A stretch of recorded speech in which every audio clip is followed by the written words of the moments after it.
লোহা তো নয়, টাকা দিয়ে বানানো জেলখানা। সেই জেলখানাতে শ্রম দিতে হয় আমায় 16 আনা।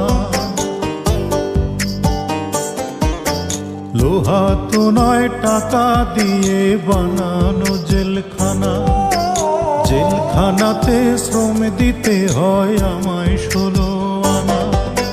গরিব হওয়ার অপরাধে জেলখানাতে আসি, শ্রমের দামে ঘামের দামে ফোটাতে যে হাসি। বাইরে মুখের হাসি, আমি জেলখানাতে আসি। মা গো মা।